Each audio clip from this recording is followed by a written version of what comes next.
My name is Steve Miller. I work here at White Cloud Electronic Cigarettes. If you're a regular to these webinars, you're probably wondering where Bob Engel is today. Bob is the usual moderator of this. I am happy to say that Bob is on a much needed and much deserved vacation, so I'll be filling in for him today and trying my best to fill his rather large shoes. If you don't know, Bob wears size 16 shoes. A quick note, we're currently under a tropical storm warning here in Tampa, Florida, and we're going to do our best to stay up and stay live during this. The weather looks okay right now, but if we experience any power outages or any internet outages, we apologize to our guests, and I apologize to all the viewers. There's nothing I can do about the weather. His schedule is so busy that we had to find this time. We had to weather the storm. That's all we can do. That's all we can do. Per usual, we're going to have plenty of time for viewer Q&As. So if you have questions for our guests, there's a Q&A button down there at the bottom of your screen. For some screens, it's up at the top. So just click that and ask away. We have Jessica is moderating those questions for us today. We'll do our best to get to all the questions that you have, but we usually get a huge volume of questions. So if we're not able to get to them, we'll do our best to answer them after the fact. And so please don't be too hurt if we can't get to it. We still love you, and we hope that you'll love us as well. So there are two big things that all vapors have been waiting on. We've been waiting on the FDA deeming regulations to be released, and those have been released. And then, of course, the second thing that everybody's been waiting on is the release of A Billion Lives documentary. And today we're excited to talk with the director of that film, Mr. Aaron Biebert. In addition to directing A Billion Lives, Aaron is the executive producer for Attention Aaron Media and 8 PM Warrior. Aaron has been all over the world for the premiere of A Billion Lives and just recently returned from New Zealand, and he's heading off to Austria this week, so we're very excited that he could carve out a bit of time for us today. Aaron, thank you so much for joining us. Hey, glad to be here. This is fun, Steve. Thank you. Excellent. Now, the big question, of course, Aaron, is are you able to get any sleep? Have you gotten any sleep? Do I get any sleep? Well, the past week, I think I've gotten just a touch more sleep than Jimmy, who's one of our team members here and actually one of the vice presidents at our company. We both spent the last 6 days getting this ready into a 4K cinema format. So because we actually shot the movie in 4K Ultra HD, getting it into the theater format was a little bit tricky. It's our first time doing that, so that was a lot of sleepless nights. And yeah, we're just wrapping it up and sending it off to LA right today. Actually, once I get off with you guys, we're going to be finalizing all of that. So yeah, lots of hard work, not a lot of sleep, but honestly, we love it, and so we keep doing it. So, are you saying you finalized the print of the final cut? This is the one? Yeah. Yep. Mm-hmm. That's very exciting. Now, I want to congratulate you on all the great reviews you got from down in New Zealand after all the hard work you guys put in. That had to feel amazing. It is amazing. You never quite know. We didn't really have separate screenings before finalizing the storyline, because we just really wanted to tell the story that we had to tell, and not necessarily sometimes people have this tendency to focus group something to death so much that it doesn't have any sort of soul to it. So we weren't quite sure. In fact, I don't think any vapors had actually seen the film before the world premiere. And so, you always get a little bit nervous, and you always wonder, what are people going to think about it? But yeah, absolutely. We got some really great reviews from even one of the voters for the Critics' Choice Awards is a film critic. He reviewed the film. We had magazines and news that was on the national news and national TV news and national radio a couple times in New Zealand. And yeah, it went really, really well. In fact, their national government actually came out a couple days later after the film came out and said that they were actually going to revisit their policy on banning nicotine products. And so absolutely, we're really excited about that, and we're happy to be a part of that shift, and we're looking forward to bringing that same sort of dialogue to the rest of the world. Now, that has to be, as a documentary filmmaker, an amazing moment when the film that you create has the possibility to actually change some public policy for good. Right. And I mean, at this point, we could say it's done that. So we're just looking forward to helping, at home here in the U.S. as well as all our friends in Europe too. They're all hurting right now, and so we're excited to get it out. Both Europe and the United States and North America are a lot larger than New Zealand, and so in order to make the same level of splash, we have to have an even bigger splash, so to speak. So sure.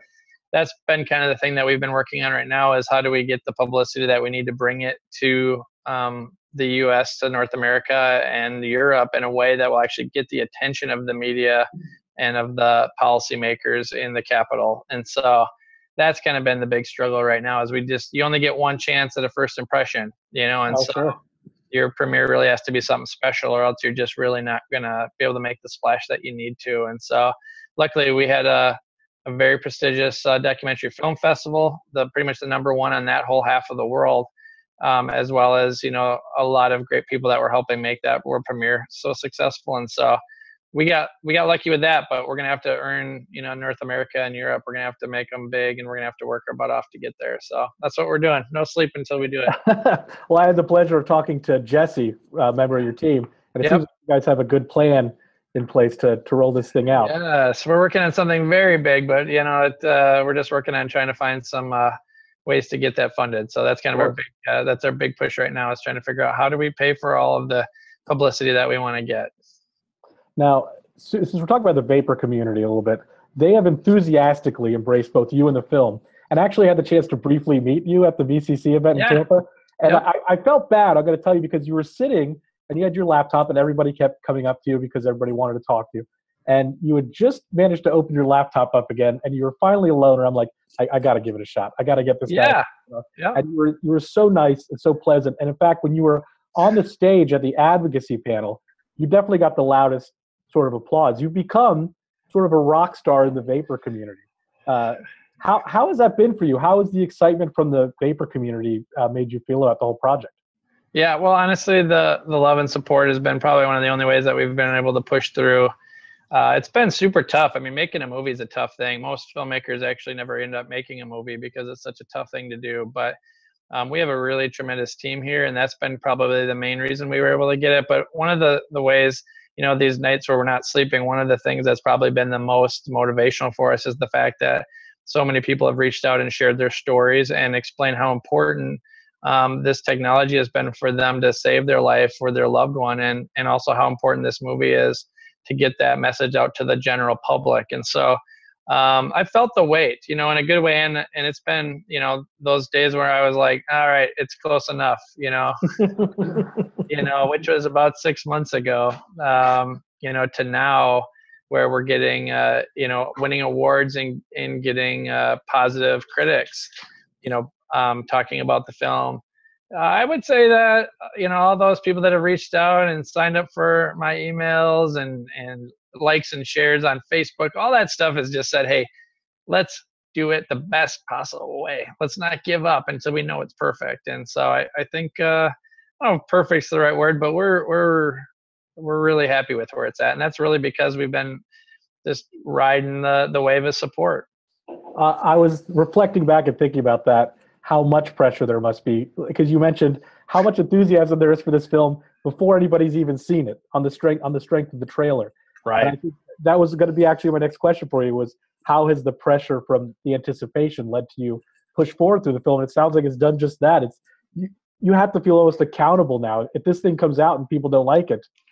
Yeah, that's a tremendous amount of weight. There's no doubt about that. I feel the weight. And I think the weight was lifted a little bit with the world premiere because it did get such great support, and we had policymakers and health leaders at the world premiere.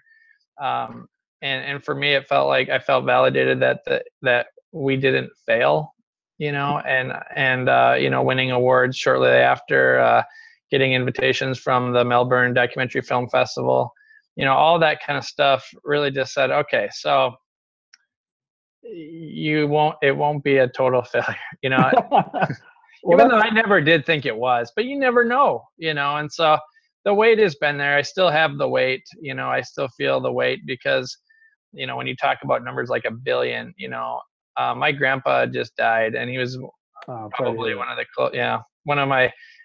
of my closest grandpas, one who taught me a lot of stuff about business. And the pain of losing someone you love is so big. It's probably the worst thing in life is actually death. And when I think about what would it be like to have 100 people that share that same pain at the same time, 100, that's a lot. That's a lot of pain.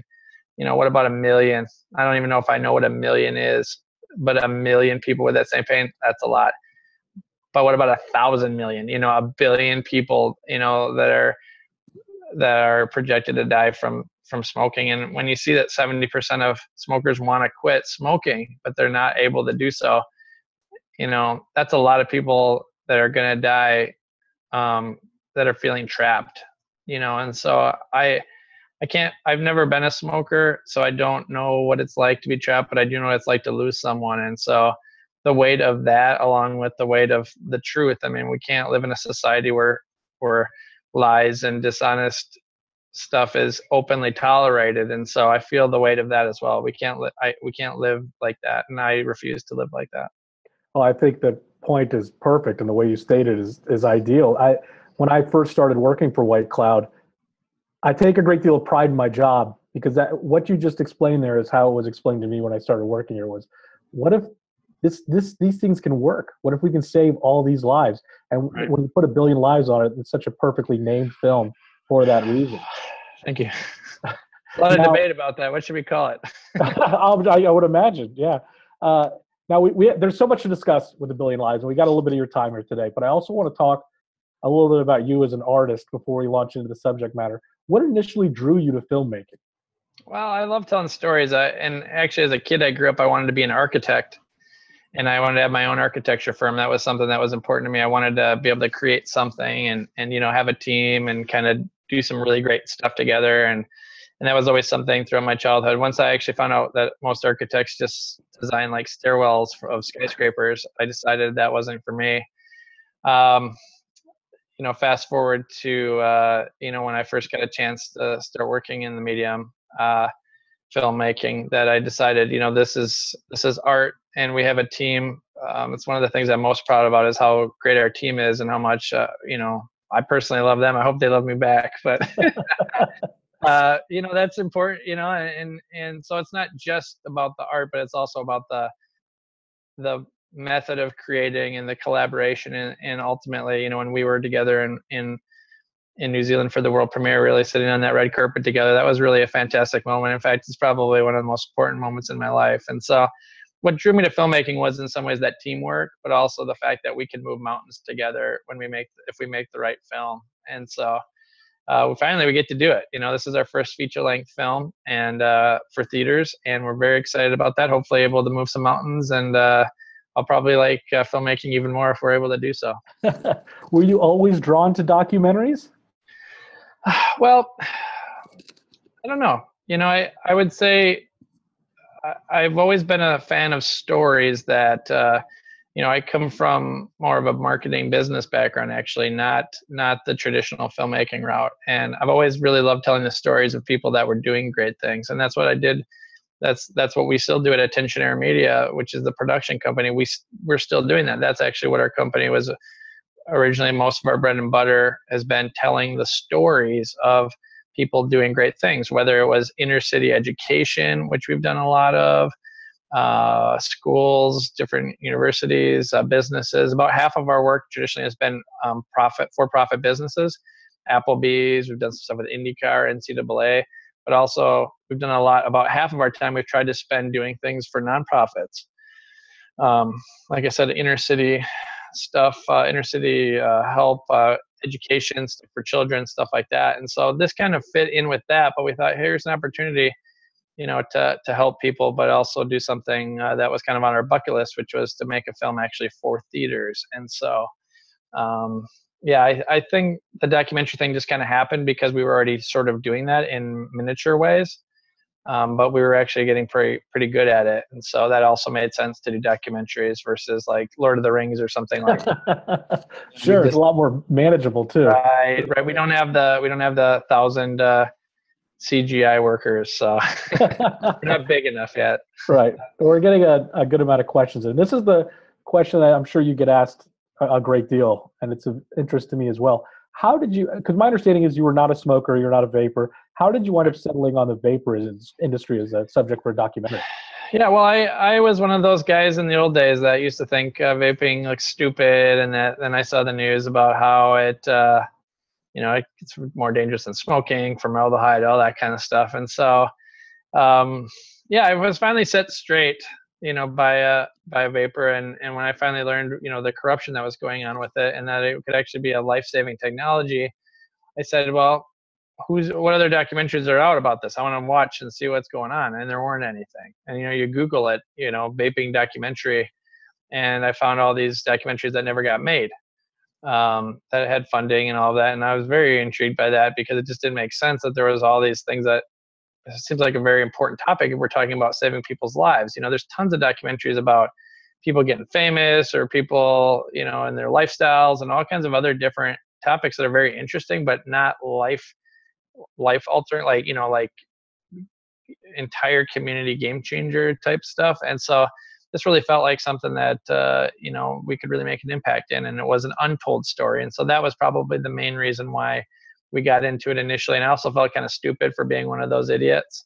And, it's complex, but certainly it started off being kind of an opportunity. And since then, and learning about it, it's really become more of a personal mission now to affect change and kind of help the people that I've met and their family and friends that are in some cases going back to smoking because they've been lied to. Excellent. Now the film is being produced entirely by Attention Era Media, and you guys haven't received any outside funding for the project at all. It's a pretty substantial risk to take, I would imagine. Was there any particular moment in the research of this project or in the initial shooting of it that you said to yourself, this is a risk worth taking? Well, we didn't start really until we knew it was a risk worth taking. We did 3 months of research before even announcing the film. And so pretty much by the time that we got started, we knew that this was something that was going to be worth it. And it was important to keep pushing forward. And once we started getting some big interviews lined up, we knew that this was going to be a film that was really going to make a big impact. And so actually not a lot of doubt once we started filming. Wow.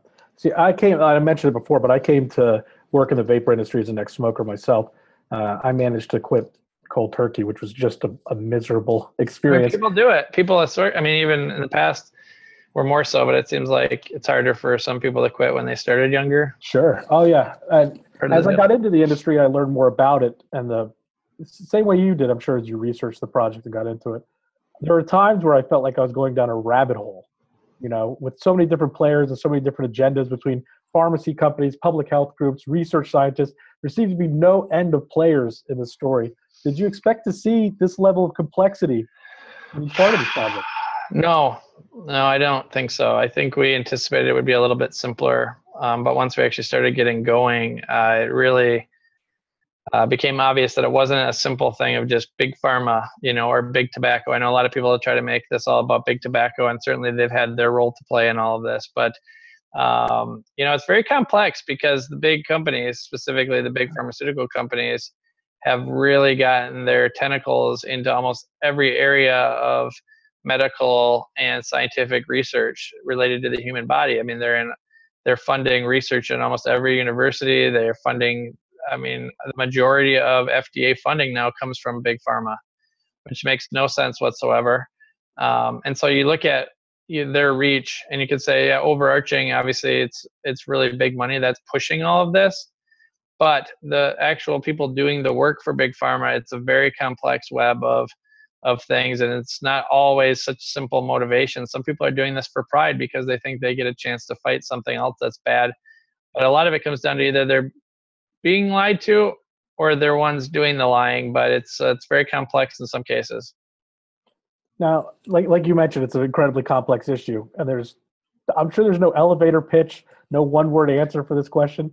But why do you think there's so much pushback from the public health sector with regard to e-cigarettes? Well, two things. One, like I said, there's a financial motive there for a lot of these people, because if smoking goes away, their funding goes away, or their stock prices go down. But there's also this thing where vapors have not historically done a very good job of representing themselves as a group. And I don't mean that individuals. There's plenty of really amazing vapors I've met who are very respectful and are not doing things that are causing problems. But there's a lot of non-vapors that have come to me over the past year and said these vapors are they're just jackasses. They're like blowing their clouds all over the place in theaters and in my face. And people get very angry about that. And, you look at some of the graphics for some of these companies, and you look at some of the, these shows, and you just got naked women everywhere. And I was at a show, and one of the booths was a bunch of fat pigs with donuts, and it was like, the po-po line of juice or something like that, and it was a bunch of pigs and animals. Like, that stuff's offensive to people. And at the end of the day, it seems like the vapors as a community have really managed to offend a lot of people with either blowing smoke, or, well, not blowing smoke, thankfully, but blowing vapor in giant clouds in theaters or restaurants or wherever. And I understand the need to vape, and I respect that, but I think it's really hurt. It's really hurt the cause in some cases because the public isn't on board with it. Not yet. Hopefully our movie can help with that. But right now there's a lot of skepticism there because it looks like something fun, not something to save someone's life.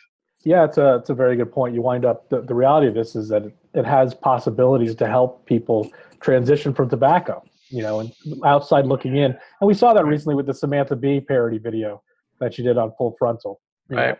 And that's sort of I think a lot of vapors are hoping that A Billion Lives will be that sort of arrow in our quill that we could use to answer back, to explain to people why this is so important.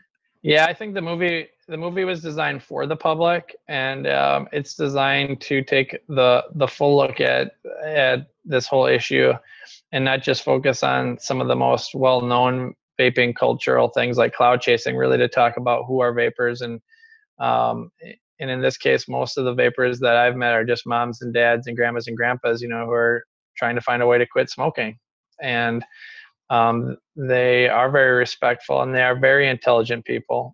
Scientists and doctors all over the world are vapors, and I mean, just any other group of people. I mean, there's no one person that's a vapor. It's everybody who's ever tried to quit smoking, which used to be 60% of the population. And so, yeah, we tell that story in a way. It will be an arrow in the quiver of anyone who's trying to have honest conversation with people about vaping and what it is and who's doing it. Excellent. Now I got a quick question. Jumping back to the question I asked previously about funding and the fact that this is all self-funded, was there any money from vaping companies in the making of this documentary? No, there was. That's what right on our website we said there's no outside companies at all. So no vaping, no tobacco, no big pharma. I know at one point people thought that. I never understood this, but some people actually, when we first started, were saying, "Are you guys being funded by big tobacco?" Which it didn't make any sense to me, because obviously we're talking about 1 billion people dying from big tobacco. So no, there was no funding from any companies or organizations outside of our own. Well, we live in sort of a cynical time, right, where everybody's... I get that question. That's my number one question, actually. I've been answering it for about 18 months. Really? I don't mind it, though. It makes sense. Sure. Well, it's great to be an independent filmmaker. That way you're not, like you mentioned earlier, about final edit and that sort of thing. You don't have to worry. You can make the film that you want to make without having to go through somebody else's lens. Exactly. And that's been real amazing. And we're thankful that we, have a successful company that was able to do that, and that we control it versus, the big studios that would probably want to water it down or change it or make it more exciting, or, like we're possibly, maybe we want to make vapors look bad because it's exciting to do that. And the media has done that in some cases, but we have no interest in doing that. We just want to tell the best, most honest story possible. And so we could do that because we're independent. Sure, of course, that makes sense. Now, you mentioned before that you had the final print that's getting ready to go up to LA. I had a question from a viewer pop in here. What's the final length of the film? It's going to be about 94.5 minutes. Nice. That's great. 95. We're just telling people 95 minutes. Yeah. Nice. Now, you've been all over the world researching and interviewing people with regards to e-cigarettes and vapor industry. How does the U.S. view of e-cigarettes differ from the rest of the world? And maybe that's too broad of a question, but well, difference. Yeah. I mean, in a lot of ways, for better or worse, a lot of people I've noticed around the world actually look to the U.S. for understanding about vapor technology. In fact, I think some of these countries like Australia and New Zealand, after the FDA tried to ban vaping the first time, were the ones that took that and tried to run with it. And so I think in some cases, because of Hollywood and some of the news that we have here, we're able to help affect how other countries perceive that. I think as far as the actual public goes, I mean, in France, I think it's something like almost 48% of young people are smoking still over there, and the numbers aren't going down. I think that they're seeing vaping as a way to still kind of maintain some of the cultural aspects of that without all the death that goes with it. In the UK, their public leaders have been a lot more honest about what's going on, and so their public has been more eager to embrace the technology. The US, we're almost all being lied to about it, and so I would actually say at this point, it seems like in the US, more than most countries, there is a very cynical response to vaping because in some cases it just looks like fun. In other cases, they're seeing the headlines that say it's worse than smoking, and they're thinking you're an idiot. You're doing something worse for you, and you think it's fun, and that makes them very uncomfortable. So I'd say, yeah, it's hard to really summarize that because there's so many countries in the world, but the areas of the world that I've traveled to, if they think about vaping at all, that's kind of what they think about it. Now, we all know the reports that came out of England, the 95% safer than smoking, et cetera. Is there another country that stands out to you as being very pro-vapor? Not from the government perspective, no. I feel like some of the European countries like France and Germany, maybe a little bit. I mean, they have a lot of vapors there, and their population seems to be okay with it. But the U.S. really, for the most part, until recently, was the #1 country that was most supportive of vaping. Pretty much gave free rein to it and allowed the industry to kind of develop. But obviously, we see that's changing now. So yeah, I would say the UK is probably the only real bright spot that I'm seeing. Now, you mentioned before that we're being lied to about vaping in the States. Is there one e-cigarette myth that stands out to you as the most egregious, or is there one that keeps, or are there too many to mention? But I'm curious, is there one that you run into constantly that you're having to always defend or debunk? Well, I guess in general, just saying that it's worse than smoking. That one of my good friends just told me that his mom, who he's really worried about, has been a lifelong smoker. She tried vaping and then saw the headlines about it being worse, and she went back to smoking. She will not try vaping again. And so I would say the most egregious thing is to say that something where you're lighting tobacco on fire and inhaling the tar into your lungs is better for you than the vaping technology. That's shocking. It's stupid. But the problem is trusted people are saying it. And so they're believing it. And honestly, Americans don't do enough research on their own to ever know the truth about things. They just rely on what they see on TV. And so the most egregious thing is that these trusted leaders are lying about this technology, and they know it's better than smoking. In fact, when you actually get them right down and say, is it better or worse than smoking? They'll say better, but then they'll say things like, well, we just don't know. There's so much unknown, and they basically scare you about it. And that speaks a lot louder than saying that yes, they actually are saying things like, we don't know. Oh, could be worse. Well, sure, you could say that about just about anything. Now, were you able to get any elected public officials on camera talking about e-cigarettes? No, we weren't. And, the good news is they've already been on camera and they've already said all the stuff. So we've got plenty of that in the film.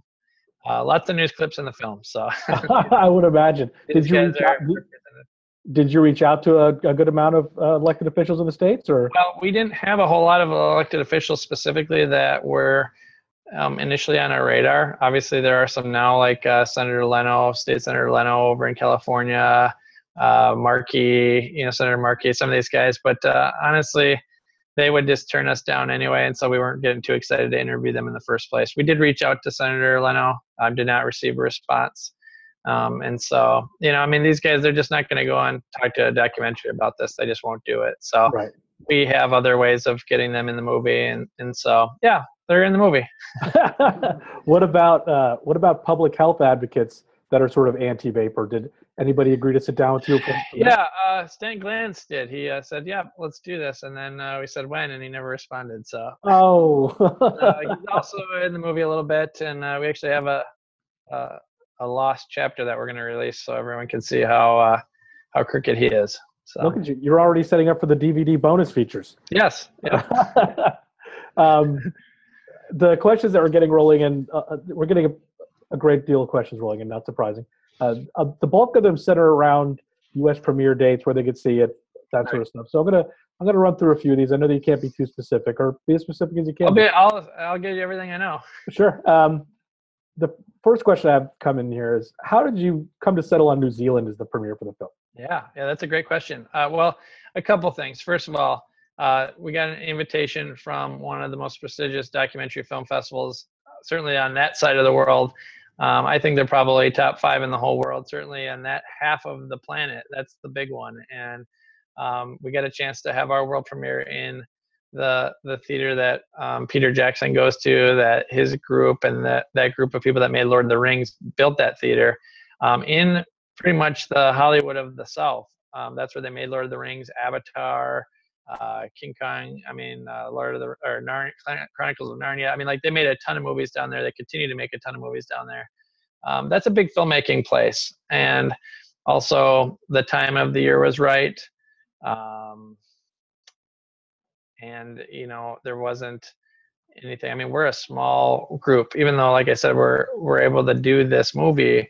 We're not able to do whatever we want. We're not that big. We're not Warner Brothers. There's only about 10 of us, and we don't have unlimited funding. And in order to make the big kind of splash that we needed to make, we needed to have the right support system, and a film festival of that level was definitely what we needed. And they had the interest, and they made the invitation to us. And so we said yes. We weren't getting that level of support in the U.S. We were invited to have our European premiere at the Global Forum on Nicotine, which was also a great honor, and we're looking forward to doing that very soon, June 16th, I believe that is, over in Warsaw. But that was too late. We wanted to get going sooner than that even. So we honestly have been trying to work as fast as we can where there's interest, and these guys had the most interest and were able to help us the most, and so we chose to have our world premiere there because we were able to do it, and it made a huge impact over there. We're on TV all over the place, critics and some knighted celebrities over there were able to come, and it was fun. So I have no regrets about that. Of course, sure. I'm very excited to bring it to the U.S., but it's a big country, and we haven't had as much interest from the U.S. as we have in other parts of the world, and so that's my job now, is to try to get the support that we need here so that we can make the splash, because we got to get this FDA thing turned around. This is some real serious stuff that's going on. It's seriously corrupt, and it's time to fight that. But we need to get, we just don't have the right partners yet in the U.S. and the right support. And so that's what we're working on right now. Now, maybe then you just answer that question. I'm not sure. But of course, the next question is, where do the plans stand for a U.S. premiere? And is there anything, can you speculate or give any indication or clues? Yeah, well, we have a plan that we're ready to launch that's going to be a nationwide movement to get the attention of the politicians and leaders in public and media and celebrities. We have a great plan. It's a little bit expensive, and so we're really looking for people to sponsor after parties and things like that to kind of help us cover some of the costs for it. And that's kind of what we're working on right now, but that could start as soon as next month. So we're ready. It really just comes down to the publicity side of things, which is the main thing that we need. I know a lot of vapors are very excited to see this film, but we didn't make the film for vapors, to be honest. We made the film for the public. And if this is going to have any impact for the vaping community, they're going to have to help us get it out there to the world and be patient with us so that we can do that. We don't have any major film studio support yet. And so we don't just have the money to do whatever we want. And a lot of people are like, well, just do this and just do this, or just put it out for free. Well, none of that kind of stuff is actually going to have the impact that I think all of the vapors would like to see, and that is they need to get the public attention. Little videos on YouTube, they don't do anything. They don't help anything. No film critic is going to write a review on a YouTube video. They won't do it. It has to be in theaters, or we will not get the media attention that this subject needs and deserves. And so a lot of people have been patient. A lot of people have not been patient. Either one, I understand it. I mean, I'm not mad at it, but we're going to keep doing our best. And like I said, we're just looking to find ways right now to have the kind of events that we had in New Zealand to get the same sort of attention we had in New Zealand, so that we can get the same sort of impact that we had in New Zealand, which is their government publicly saying that they're considering reversing their ban on it. We can do that in the U.S., and we will do that in the U.S., but it's going to take time and money, and so that's what we're working on right now. But it could be as soon as next month. That's amazing, and that makes perfect sense to me. You talk about credibility at Right. a certain level. If this film is being made for non-vapors to get the message out, to let them know, I think we all have that friend that's like, no, I can prove to you that Bigfoot is real. There's a Right. YouTube video about it. Right. So YouTube is not the place for serious movies, and I know people have begged us to just throw it on YouTube, but that's absolutely the wrong approach, and we're going to stand by our approach of putting this out in a way that's credible and meaningful. Now, you mentioned that you're looking for help, people sponsoring after parties, et cetera. I have a question here that just rolled in from Oh, where did it go? Okay, there we go. What can consumers, business owners, and advocacy groups do to expedite the process of bringing the films to the public? Right. Well, if anybody knows anybody with a lot of money that wants to sponsor a party or something, we're not doing sponsored screenings because this movie is made for the public, and we don't want to give the wrong impression. But we do need funding in order to move around the country and do that kind of stuff. So just email Jesse at attentionera.com. That's Jesse with the E at the end. And he's working hard right now to get the right partners. Everyone else that doesn't have a lot of money, I mean, we still don't have a lot of fans. One of the things, the Hollywood people, we are in touch with those guys. And the thing they continue to ask is, how do some of these vaping YouTubers have hundreds of thousands of people that follow them, but you guys don't have even close to that amount? Obviously the vapors aren't that interested in your film. And if they're the primary group that would have the first interest in the movie, who has the vested interest in the movie, why aren't they coming out for you? Why aren't they liking your page? So what we need is people to go like our Facebook page. We need people to sign up for our emails, because that's really how you can gauge support. We need more of that. And so that's an easy thing to do. It doesn't cost anything. And just keep sharing our posts, liking, all that stuff. Social activity, that's something that a lot of people look at when they gauge credibility for a movie. And so we have a lot of support, but we need even more. So yeah, we would love to have that. We'd be honored to have you guys' support. Now, we send follow-up emails for all of our webinars with links to the video and audio. Awesome. With Jesse's permission, we'll go ahead and put his email in there. Yeah. I know that he's not busy right now.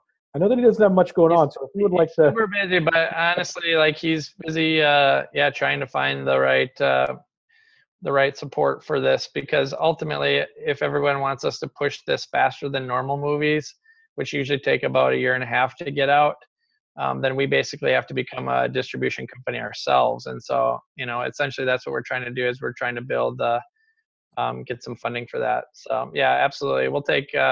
We'll let you abuse Jesse's email all day long. Have you ever considered setting up a GoFundMe campaign to help with the expenses? We thought about that. The amount of money, though, is so significant that it's not probably something that even a GoFundMe campaign could probably help with. I mean, to get it out to theaters and to do these premieres and to do the marketing that's needed and the publicity. I mean, publicity alone could be hundreds of thousands of dollars when you get the right publicists and the right all that kind of stuff going on. And we're talking millions of dollars here, not thousands. And so, I mean, if we're going to change the public's mind, I guess. I mean, we could just put the movie out if that's what everyone wants.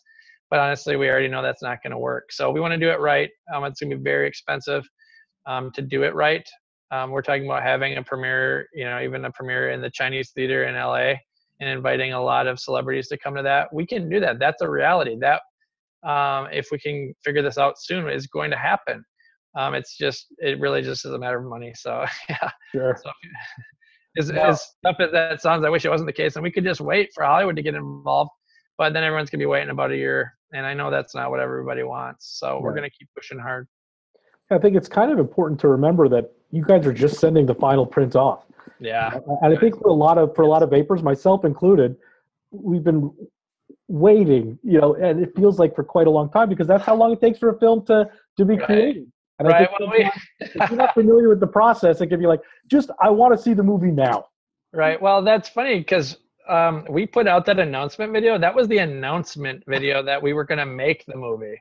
And that was only about 1 year ago. So we are absolutely pushing this. This is about half the time it normally takes to make a movie.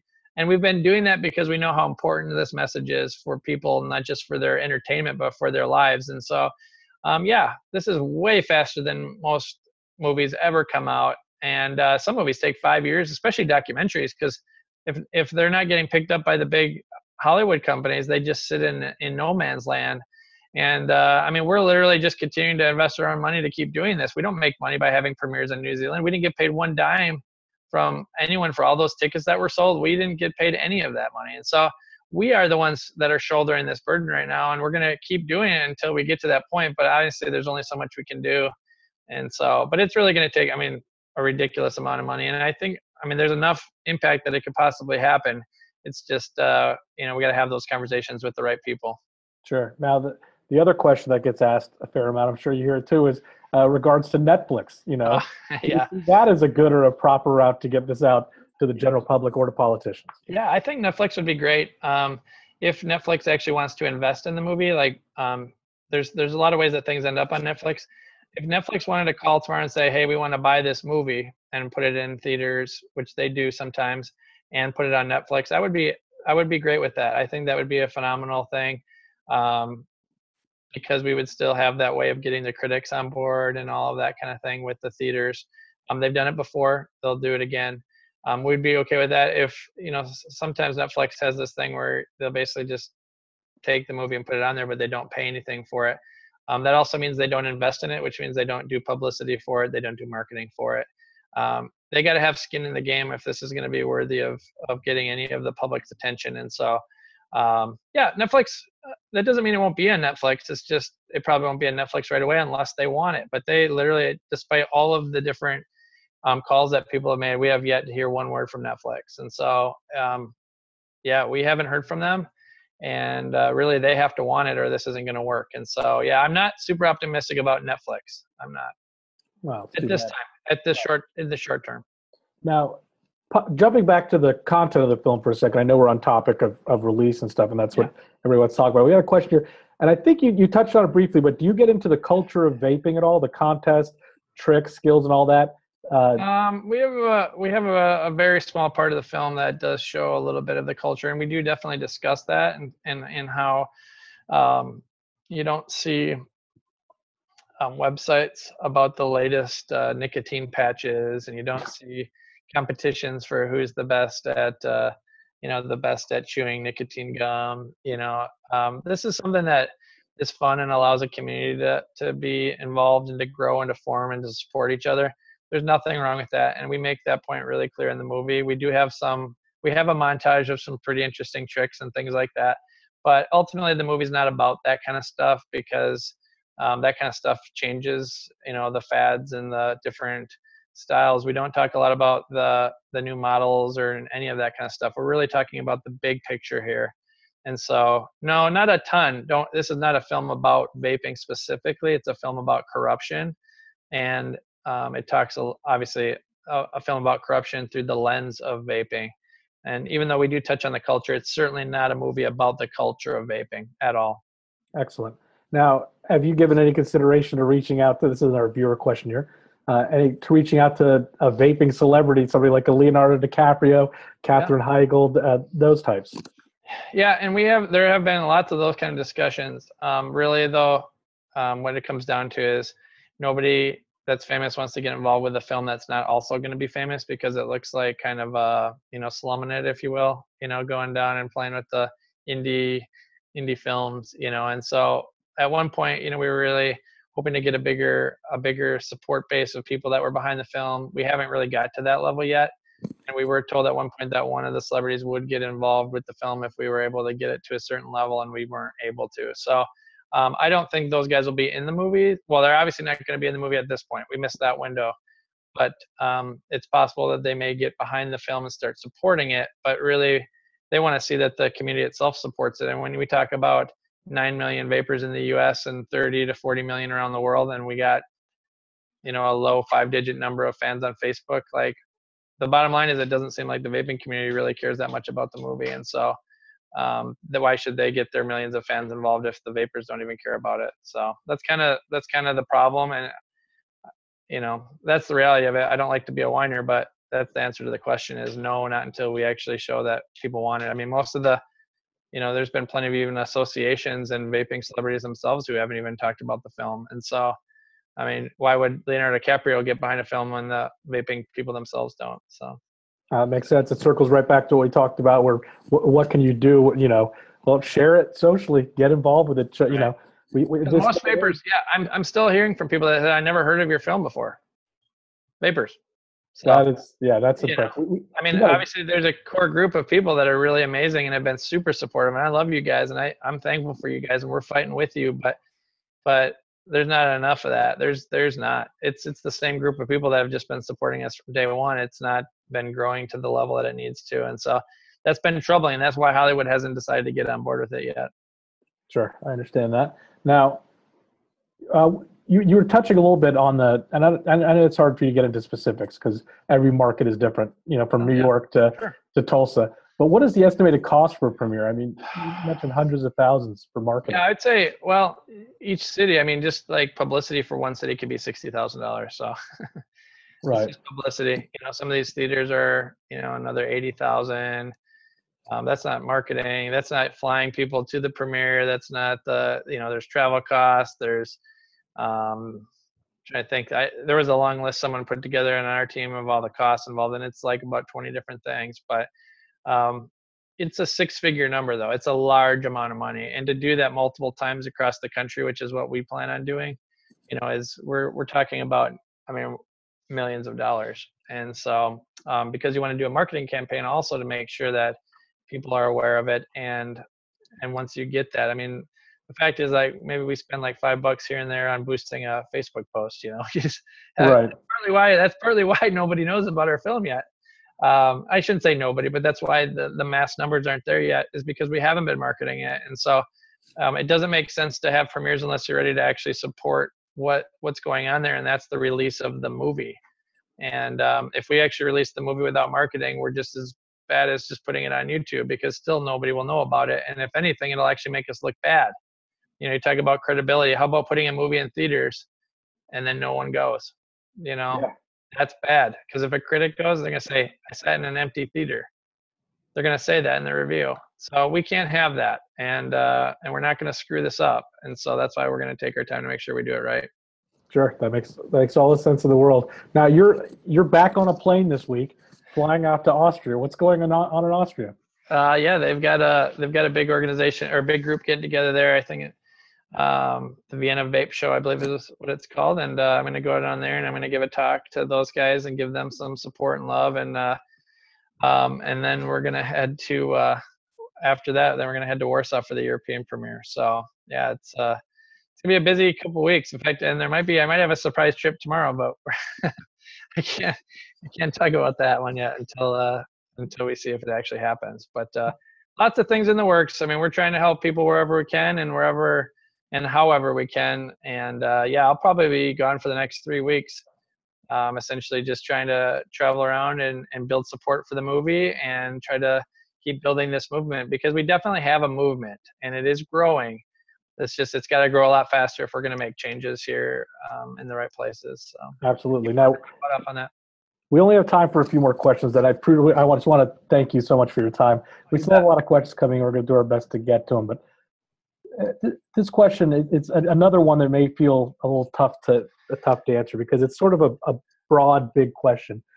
But faced with facing so much corruption as you see it in the film, is there any particular story, or is there any moment, was there one instance of perceived corruption that you were like, this is beyond the pale, even this is too much? Was there any one thing that stands out to you through everything else? And I'm not asking you, I don't want you to give away the whole film. I understand. Yeah, no, I don't mind. I'd love to give it away if I could for 90 minutes. I'd have to recite it. I probably could recite it at this point, because I've seen it so many times. But probably the number one thing that stands out for me that just doesn't make any sense and is super corrupt is that the FDA's tobacco division is run by a former lobbyist for the pharmaceutical company GSK, GlaxoSmithKline, that markets Nicorette gum. Like, that just doesn't make sense, guys. I mean, we talk about lobbyists like President Obama, and we try to keep this film as neutral as possible for the political side, just because we're not interested in getting into that unless we need to. But when President Obama went into office, he said he was not going to hire lobbyists to run the government. Well, one of the first appointments was this gentleman, and he is a lobbyist. He is a lobbyist for a company with direct competing against vapor technology, and that's the division that just made all those rules. It just doesn't make any sense. And the head of the FDA, her husband owns former head of the FDA. She just left not very long ago. Her husband owns a giant hedge fund that has hundreds of millions of shares or hundreds of millions of dollars worth of big pharma stock. And so that's a huge, huge, huge red flag to me. It's also a huge conflict of interest, and she's being investigated by the Obama administration for corruption.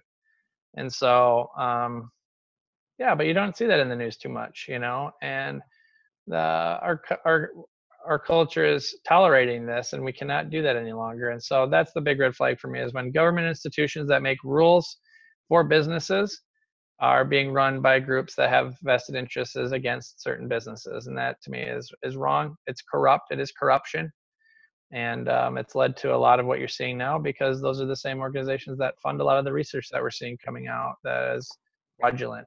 So I could see watching this movie as being an almost frustrating exercise in here when just hearing that story. It's that sort of white knuckle moment, like, oh, why is this happening? So yeah, people don't like the movie. They like it, but they don't like it. I mean, nobody afterwards is just like is just smiling. They're sad. I mean, it's a sad movie. This movie will make you cry in some cases. I mean, it's not for a good time. Go see A Billion Lives. It is sad. Yeah, but so much of the most important work has that emotional connection. If it wasn't such an important, valid topic, people wouldn't have that visceral reaction to it. If it didn't matter, Right. we wouldn't cry about it. Now, one of the critics who was not a vapor or smoker, he said he wanted to chew glass after this, which I don't even know what that means, honestly. You know what? I would take it as a positive. I take that. No, it's a positive. It is a positive. But he said he was so mad. He's mad, and he has nothing to do with that. So I actually believe that the public, if we can market this film to them and we can bring this film to the public, that they will be mad and they will get behind this, and we will help straighten this all out. Well, we see the power of documentaries over time to affect change. Yeah. Oh, absolutely. Yep. Absolutely. And I think that anger is what we need as a community. The vapor community we're very angry because we understand what's at stake. We know what's going on. Right. And rightly so. It's your lives and the lives of your loved ones that are on the line. But the public, I mean, I'm one of those people, and I don't want my neighbors dying from corruption. I mean, because we ultimately are the ones who elect our politicians, whether we like to admit it or not. And if we actually knew what we were talking about and we actually voted on things and we knew about those things, I think we could really make some big change. But it's time. Now's the time to do it. And I love that point. And I think that your points of releasing this the right way and getting it into the right hands are very valid for those reasons. Let's get the general non-smoking public as angry as we are. Right. That's the only way this is going to work. So yeah, we're not just trying to make a movie. We're trying to make a difference. So hopefully we can do that. I love it. Now, just time for two more quick questions here.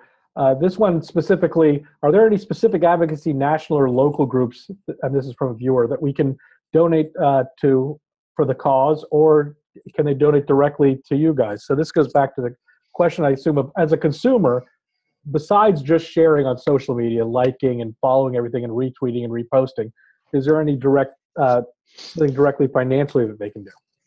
Well, yeah, we haven't put out any sort of donation links. Some people have randomly gotten my email address from my emails and sent PayPal contributions to that, which is always fun, and also, is a very nice, warm gesture, and I do appreciate it. So there's been those kind of covert type things where they're sending money just as a thank you.